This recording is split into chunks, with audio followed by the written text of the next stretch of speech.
Pilmar Alipayo nagsalita na sa tunay na relasyon nila ni Pernilla S. Joe. Andy Eigenman hindi matanggap ang katotohanan. Tila mainit na pinag-uusapan pa din sa mundo ng showbiz ang di umano'y pagkakaroon nga ng ugnayan sa pagitan ng magkaibigan na sina Pilmar Alipayo at sa foreign girl best friend nitong si Pernilla S. Joe. Matapos nga tumugma ang speculation at blind item ng isang entertainment website sa dalawa na di umano'y may namumuong feelings ang dalawa sa isa't isa. Matandaan maraming latest photo at old picture nga nila Pilmar at Pernilla ang siyang nag-trending at nag-viral matapos nga makuha na ng dalawa na sweet sa isa't isa na tila nga malilimutan ng mga ito ang boundaries nila at kawalan ng respeto ni Pernilla kay Andy bilang asawa ni Pilmar.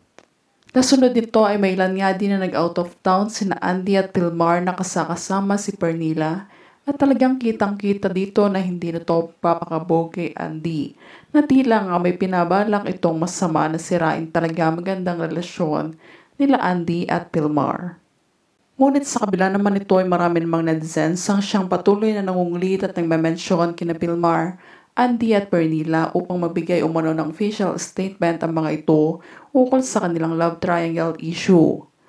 Subalit kahapon lamang February 10, 2024 nga ay binasag na ni Pilmar ang katotohanan ukol umano sa issue ng pagkakalabuan at hiwalayan nila ni Andy Eigenman. Ayon sa caption ni Pilmar sa naging short video clip ng kanyang anak na babae at ni Andy. It all went way too far and should have been handled in private. Okay na kami. Sana okay ra kami.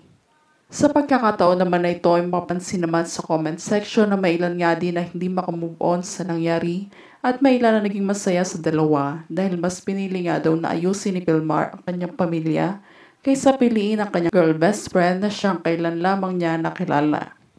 Samantalang papansin nga din sa deactive account ni Pilmar sa Instagram na naka-unfollow pa din dito ang kasintahan niyang si Andy at maging si Andy Eigenman nga ay ganon nga din na naka-unfollow dito si Pilmar na maaaring ginawan lamang ng issue ang dalawa upang umalingaw-ngaw sa media kung kaya't nadamay din ang foreign girl best friend ni Pilmar na si Pernilla na walang kaalam-alam.